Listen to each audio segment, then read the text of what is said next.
sun is out again, you guys, and I can finally film another video for you. If you don't know, natural lighting lang ginagawa ko, and for the past few days, makulimlim. Actually, medyo makulimlim pa nga, but this is enough to give me decent lighting to film for you guys. So, ayun nga, it has been raining constantly, and one of the things na medyo tinatamad ako gawin kapag umuulan is taking a bath. Diba? Aminin nyo na, kayo rin, tinatamad kayong maligo pag medyo malamig ang panahon. But to be honest, kahit hindi umuulan, medyo tinatamad pa rin ako maligo. Because if you're anything like me at all, after taking a bath, if I don't style it and dry it properly, medyo sabog siya. As in mukha akong kawawa. Mukhang parang walang nagmamahal sa akin sa buhay. Doon na yung itsura ko. As in, it's just all over the place. May mga naka-wave dito. Hindi mo lang kung mag-wave siya or didiretso na ba siyang mag-curl. Tapos biglang banda dito, may naka-straight. It's just all over the place. And I was able to live with that when Luis was still in preschool kasi dyan lang naman sa kanto yung school namin. So, pwede akong maglakad na nakapambahay lang, naka-whatever yung buhok ko. So, okay lang na mukha akong kawawa. Pero ngayon, her school is now in... You know, medyo social, medyo kailangan. Mukhang may dignidad ka naman. So, I have to make sure that my hair looks neat and presentable to people. Kasi yung school ni Luis, sometimes there are other events happening na medyo formal. Kaya medyo, hindi naman ako pwedeng naka-shorts lang tapos naka-nanay hair bun doon. Kailangan medyo maayos-ayos din yung itsura ko. Of course, that would be impossible if I blow-dried my hair every single day. Sobrang magdadry yung hair ko, mawawalan ako ng oras, and sobrang nakakatamad gawin kung everyday ako mag-blow-dry, everyday ako mag-style. So, haba ng intro ko. I found a product that is perfect for me kasi it keeps my hair volumized and styled for like 2 to 3 days. Kaya niyang i-hold yung ganitong style. And this is the lifesaver of my life, of my hair. It is the Lolane FreeStyle Styling Mousse. Plus volume, plus pro vitamin B5 with extra level 5 extra hold. I'm gonna read to you guys what it claims. Lolane FreeStyle Styling Mousse. Styling mousse with silky smooth foam contains pro vitamin B5 to keep moisture locked and provide firm hold. It shapes, accentuates, curl, and volumizes hair, and it's easy to rinse off. Yes, it is very easy to rinse off, by the way. Moisture is very important to me because when you style your hair on a regular basis and you're applying heat to it, talagang magdadry yan. So, it's important na meron siyang pro vitamin B5 to keep your hair smooth and hindi naman ganun ka-damaged even after using heat products on it on a regular basis. You can get this at Watson's. 169 pesos lang siya for 130 ml. And I have been using this since mid-July and it's already magsa-September. Yeah, magsa-September na, and I use this 2 to 3 times a week. So, yeah, madami-dami na siya. Before I move on into the details of this product, I want to show you guys first how I actually use it. So, I'm going to start off with towel-dried hair. So, sorry kung medyo basa ako all over. I have here a hair dryer. Kailangan nakaganon, diba? And I also have here a rounded hairbrush. The first thing that you want to do with this is shake it. Make sure it is well shaken. Then you are going to tilt it downwards and then press here for the product to come out. For this length of hair, I will show you the amount that I use. Look. Yeah. Twice this amount. Mahulog siya. It's twice this amount.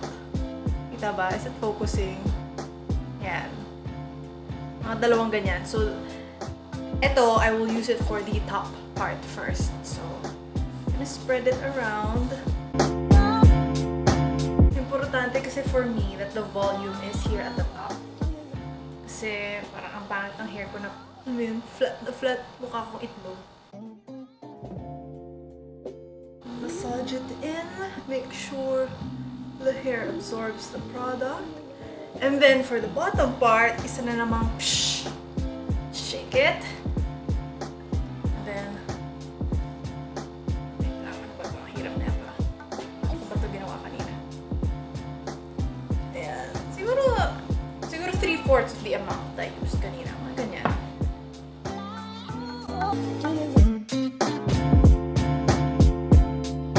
Just spread it all over your hair. Okay, ayan. Pag na-spread mo na ng maigi, that's when you can start blow drying. Disclaimer lang, hindi ako expert sa pag-blow dry. Hindi ako professional blow dryer. So, yeah, baka mali yung gagawin ko. I just blow dry my hair the way I want to. Doesn't mean it's necessarily right, pero this is what works for me.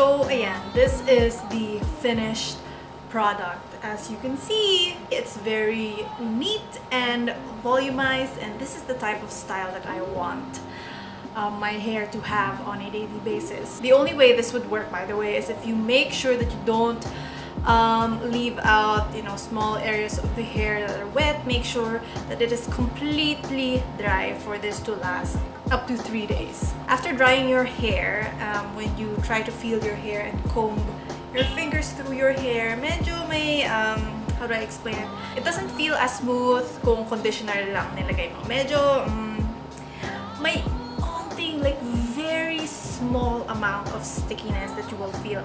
As in, halos wala. It's almost negligible. It's not bothering at all. I'm just making sure I cover all of this para hindi kayo magulat na ganito yung feeling. Yung smell, amoy bagong ligo ka. Don't expect the smell to last for 3 days though. But at the same time, hindi babaho yung hair mo within that 3 days. Mawawala lang yung smell, pero hindi siya babaho. And as I've said, it can last from 2 to 3 days na ganito yung style ng hair mo. Just make sure na hindi ka nagpapawis or hindi masyadong oily yung face mo. Like sa gabi, you put it in a very loose pony para hindi pumupunta sa face mo yung hair mo. Kasi, kunyari, if you put moisturizer on your face and then you sleep at night and then the hair goes to your face, it will absorb the moisturizer and then it will get oily and then it will just fall flat again. Mawawala yung pagka-volumize niya. And mukha siyang oily, which we don't want kasi it looks like hindi tayo naligo kung oily ang ating hair. Does it dry out my hair? No, it doesn't dry out my hair. More than anything, ito yung nagda-dry out ng hair ko. But again, it actually adds to the moisture. Like I said kanina, parang feeling lang na medyo may madikit. Merong onting hairspray, parang may hairspray sa hair mo. But it doesn't dry it out. Kaya lang medyo dry yung feeling niya kasi yun nga, ina-absorb niya yung oils.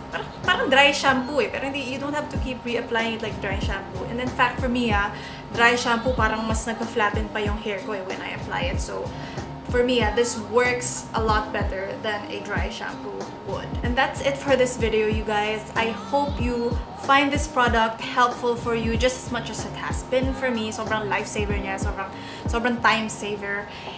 And yeah, don't forget to like, comment, and subscribe to my channel, and make sure to click on the notifications bell thingy on the side to get notified on when I will release a new video. That's all. Bye.